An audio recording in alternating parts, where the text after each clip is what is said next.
Sometimes recovering from narcissistic abuse can feel like, imagine you're in a car that's being towed, right? So the back is off the ground and you're in that car and you're hitting the gas pedal. So the tires are moving and moving and moving. But if the truck isn't going anywhere, you're not going anywhere.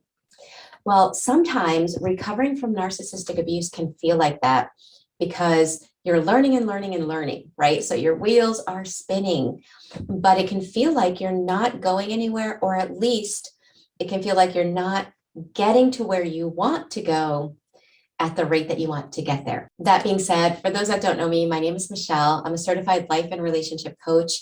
I specialize in helping people overcome narcissistic abuse, complex PTSD, and childhood trauma. I'm also the founder of the Thriver School of Transformation, which is a monthly membership where we meet live on Zoom. And all the things I talk about on my channel, we work through together. So I'll leave the link here. Just keep in mind that if it's not working, it's because the link is only open, or enrollment is only open, the first 5 days of each month. So if you're interested in checking us out and getting 7 days free, make sure you come back when the link is open. Okay, that being said, let's talk about some recovery tools. And the first thing that I'm going to say is not a recovery tool, but I just kind of want to put it out there because it is something that's needed. And that's obviously learning about the narcissist. Again, this is not one of the ones I'm including, but I do want to relate the fact that when I didn't know what a narcissist was, what a malignant narcissist is, and how they can affect you, it was really hard to then put the focus within, because like it didn't make sense. So there is this time period where you have to learn about the other person. But I do want to stress that while that is a piece of the puzzle, make sure you don't get stuck in that stage, okay? After you understand it to a certain degree and you feel validated that it makes sense, and now your reality makes a little bit more sense, you have to really shift from looking at the wounder to looking at the wounded. You have to shift from looking at what they did to hurt you to the pains that are there, okay? And the purpose of that is because you can't heal if you still have the beliefs that the narcissist put in you, if you still have the patterns that the narcissistic abuse created, okay? There's breaking out of those patterns. Okay, so that's just a given and an obvious. But on top of that, if you're wondering, okay, well, what do I focus on after I'm out of that stage and I want to focus on the wounded or myself, what should I do? And that leads me into the first recovery tool, which is inner child work. Okay, I know that sounds, to some people, they're like, Michele, what are you talking about? My inner child? Like, is that really a thing? So for anyone that isn't convinced that this is really a huge piece and something that's really needed on the recovery journey, you can view your inner child a few different ways. Okay, so you can view, we're used to seeing or acknowledging our brain in different pieces and different parts. We have our logical mind, we have our emotional mind, we have our left brain, we have our right brain. Well, when it comes to inner child work, it's about recognizing that there are pieces of your brain that are dominated by the inner child and pieces of your brain that are dominated by the adult you are today. So for example, your conscious mind is part of your adult mind. Your subconscious is very much made up of your child mind. Your logical thinking mind is your adult mind. The emotional mind is your child mind. Your prefrontal cortex, which is your thinking centers, that would be your adult mind. Your amygdala and your fear centers could be viewed as your child mind. Okay, so I put that out there because we have to start realizing that this is the way our brain works. And once we understand that, it really helps us to start being able to do the inner child work. And just to let you guys know, if you're wondering if you need to do inner child work, think about what emotional triggers are. If you've undergone trauma in the past, then when you are around certain people or certain situations that come up, have you ever said, oh, that really triggers me? If you have, the only way you can be triggered is if something in the past is unhealed. Okay, so for example, let's say when I put down a boundary, somebody gets really angry, or somebody got really angry in my childhood. So I was emotionally punished anytime I put down a boundary. Well, when I go to put down a boundary as an adult and I start to feel all these sensations of discomfort. Now, yes, maybe the person in my adult life got upset or disappointed when I put down the boundary, but that's normal. But if their disappoint me sends me into this overload of emotion, of guilt, of shame, of fear, then what they've done is they've touched on an unhealed wound. Well, those unhealed wounds that are still in our body, that's what we call our child mind. Our child mind is still carrying these wounds. Our adult self knows we're allowed to put down boundaries. It's normal, it's healthy to put down boundaries. But our child mind that was hurt when trying to put down boundaries from the past still feels the pain as if they're being emotionally punished to this day. And anytime we put down a boundary in the present, it's waking up that from the past. I say that to help you to understand that our child mind, right, is very much alive in our body. Also, trauma gets stored in the part of our brain known as the limbic network. And that part of our brain has the emotional makeup, you can say, of a child 6 years old or less. So the reason I'm bringing all of this up is because if you try to heal from the person you are today onward and not wanting to address the past and address any kind of child mind thinking or any kind of inner child healing, then you're really going to struggle. So it's just something to throw out there. By the way, in the Thriver School of Transformation, we took a month and we did inner child healing. We did some reparenting and I turned it into a self-paced video course. I'll leave the link there for anyone that's interested in doing some of this work on their own. But basically, in order to move forward and to really heal and feel whole and integrated, logically and consciously, we can move forward, but our subconscious isn't quite as ready to do so. And so we can tend to feel like we're being pulled in two different directions. We want to move forward and our body's keeping us in all these old patterns and routines. Well, the bridge to that is inner child work. The second recovery tool that I wanted to mention has to do with somatic modalities. Okay, if you've undergone narcissistic abuse, you have trauma. You've undergone trauma and the trauma gets stored in your body. The narcissist is not the trauma. In other words, you can leave them, but the trauma is still in your body. Okay, so trauma is really more about what you began to believe about yourself, the negative beliefs that were planted inside of you, as well as the conditioned paired associations that your nervous system learned because of the abuse. And I say that because, again, you can leave the narcissist and the trauma is still in your body. And one of the ways we have to start realizing how to overcome trauma is with somatic modalities.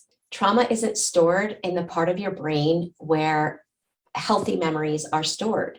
Okay, it's stored in your limbic network, and it's also not stored the way healthy relationships, healthy memories are stored. Healthy memories are stored with information, right? With words, with logic, with coherency, with other memories. Trauma memories aren't stored like that. Trauma memories are stored in your limbic network as sensations, without logic, without the words. It's just the body sensations. That's where it's stored, or how it's stored. And guess what? You can't add information to what's stuck in your limbic network. We can't get there with words. And that's where somatic modalities really provide a bridge for us to be able to add information and process the trauma. Okay, processing the trauma means we get to be in touch with what's stuck in our limbic network, whether it's a repressed memory, repressed sensations, beliefs, whatever's stuck in your limbic network, we bring it up. And again, processing is about adding information. So we get our left brain on board with the healing journey. When we can add information, then we can process it in the sense that now your brain understands what happened. And emotions are energy in motion. So whatever emotions are attached to that trauma can come up and be released because they're being processed. When the information is stuck in your limbic network and you can't add information while it's there, then what happens is your nervous system detects anything similar to what's in the limbic network, but your nervous system doesn't give you all the details. It just gives you these sensations. And that's why you can be someplace and all of a sudden you're feeling things. Your body is responding in ways that feel like your body has more control than your conscious mind. And without really being able to put all the pieces together of what happened, the words and the sensations, without being able to put them together, we wind up repressing it again. We keep it stuck in the limbic network and it keeps affecting our lives. Okay, so that being said, I'm going to talk about a few somatic modalities that I found to be helpful. And I just encourage you to find what works for you. Okay, everybody's different. There's no cookie cutter approach to healing. And some people like one modality more than another, and that's completely fine. Okay, so one common one is EMDR. Without going in depth as to why this is effective, just stating that when you have trauma and when you're experiencing emotional flashbacks or you have trauma stuck in your limbic network, you wind up very much living life in a half-brain state, which means your emotional brain is on all the time. Your logical brain is offline. Okay, and you can tell if you're in this state. For example, let's say I'm walking through the woods and I see a stick, and all of a sudden, let's say I have a fear of snakes. All of a sudden, my amygdala flings on, my heart's beating out of control. I'm having all of this anxiety come up in my body. I'm being flung into my fight or flight. That's my emotional brain kicking on 100%. Now, if I was in a whole brain state, my logical mind would notice it's a stick, Michele. Chill out. You're fine. And all of that anxiety that came up in that fight or flight would then just relax again. And my body would go back to being present and being in a healthy emotional state. Well, when you have been through chronic anxiety and abuse for a long time, that anxiety that comes up fight or flight and the ability to come back down, imagine it being like a switch that breaks. So throughout all the years, your anxiety is constantly being flung up, your fight or flight is being flung up, and now there's no danger. The narcissist is gone, and this is where your body stays. Okay, that's being in a half-brain state. Your logical mind is unable to help your emotional mind to see we can come down, we can be grounded and feel okay again or feel safe again. Okay, so EMDR, the value of EMDR is moving your eyes in that way helps both sides of your brain come online. And that's what's needed to process trauma. We cannot process trauma if we're stuck in our emotional brain, AKA our child mind. We need the adult mind to come on and help that child mind to understand that it's okay to feel safe. So EMDR is an awesome modality to use. Something else is called TRE, trauma release exercises, where you actually stand in certain positions to like overwork your muscle, and then you lay in certain positions and you allow your body to shake. Now, I've never done this one. Well, that's a lie. I've done it on YouTube, okay, but I've never gone to somebody and done trauma release exercises, but I have tried them on YouTube. And yes, your body shakes. And the thought behind that is if you're familiar with Peter Levine's work, what he realized is that unlike animals, right? Animals, when they go through trauma, their bodies shake and it releases the cortisol, it releases the fight or flight, and then they're able, despite the trauma, to go back to living present. Well, unlike that, humans, we tend to go through trauma and then we stay stuck in that state. And so the thought behind trauma release exercises is that by allowing your body to shake, you can release trapped, stuck energy in the body. Okay, so I've never done that with somebody, other than a YouTube video. If anyone has, I'd be curious to hear in the comment section what your experience was with that. Okay, the next one I'm going to mention is one that we do in the Thriver School of Transformation, which is EFT, Emotional Freedom Technique, otherwise known as tapping. And what we do is we bring up certain things, certain memories in our body. And we know that the way the brain works is our brain can confuse what we visualize with what we're really experiencing. So, for example, if you think about putting a boundary down, if this is something that's hard for you, and you think about putting a boundary down and you see yourself doing it with the person that's difficult in your life, you'll feel a body response, right? So what we do is we allow that to come up in the body. And then we do tapping. We tap on certain meridian points that help our energy body to release whatever is getting stuck. Okay. That's something that's really helpful because you are retraining the amygdala. Our amygdala, especially because of trauma, winds up with memorized paired associations. Boundaries, dangerous. Being vulnerable, dangerous. Being authentic, dangerous. And so anytime we try to do any of those things, because consciously, that's living. Like we want to live as who we are. But as we're doing that, if you've been through trauma and it's not healed, your amygdala kicks on and it's like, nope, that's dangerous. It floods your body with uncomfortable sensations and it keeps you stuck. You don't want to do it. You don't want to be authentic. You don't want to put down boundaries because of what happens in your body. Okay, so EFT is about retraining your nervous system. It's an awesome, awesome modality. And the other modality that I like that I've particularly been involved in, and again, it's also offered in the Thriver School of Transformation, is trauma release breath work. Now, this is an advanced modality, I would say, because when you're doing this type of breath work, we breathe a certain way for an hour. And the theory behind that is that it allows your default mode network to kind of quiet down. And our default mode network is basically the bodyguard, or the gatekeeper, I should say, that's a better word, the gatekeeper to our limbic network. So when the volume of the default mode network lessens, we can have access to unprocessed trauma that's in our limbic network that will often come up in a breathwork session. So it can be a powerful emotional experience.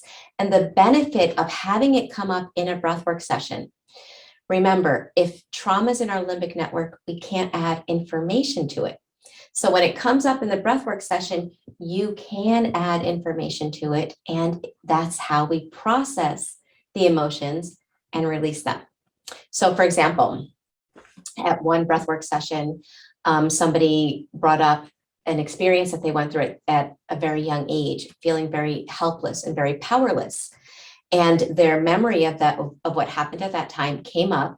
And remember, when you're 3 years old, 4 years old, 5 years old, you only have your child self. That's all you have. And you're so dependent on your caregivers. Well, when this memory came up, this person realized that they now have their adult self there to help that piece of them know that they are safe, that they are no longer helpless, that this person, who they are, is going to protect and help and whatnot. And so there was the information added. The piece of them that felt helpless, and because that helplessness was stuck in their limbic network, it was showing up in their life, but they couldn't reach it to really overturn it. And being able to bring up that unprocessed memory and reframe it with their logical mind, their adult mind, really helped process and release a lot that was stuck in the limbic network. So awesome, powerful modality. But those are some modalities that are helpful. Find one that works for you. And then consistency. Okay, it's about being consistent because it takes a little bit of time to get the trauma out of your body. The third recovery tool that I want to mention is the need to get your body balanced after trauma. Okay, so for example, a lot of people that have undergone narcissistic abuse wind up with adrenal fatigue, chronic fatigue syndrome, inexplicable pains. They feel drained. They've been through a lot. And while a lot of it is emotional abuse, emotional neglect, we can't separate our emotional self from our physical self. There's a connection.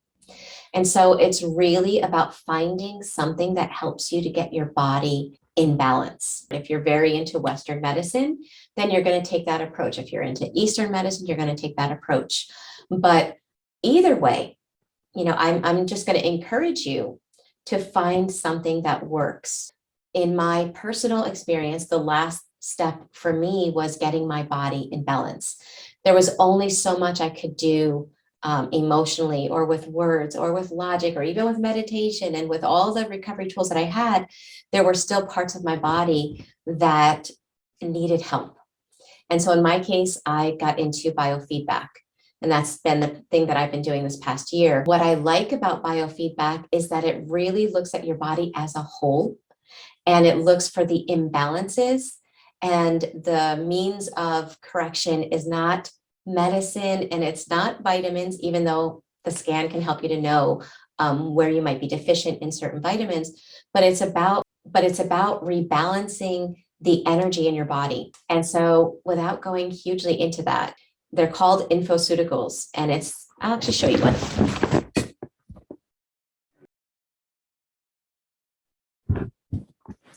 These are the infoceuticals that I take, and basically what it does is it helps your body to recalibrate itself. Okay, so for example, if I look in the mirror and I look a mess, I'm going to self-correct that. Well, with our body, when we have energetic blocks and our body is scrambled, so to speak, because of trauma, the infoceuticals, what they do is they provide the information needed to be able to autocorrect, like a mirror. I don't really want to go into depth about that, but that's just me. That's my thing that I'm doing.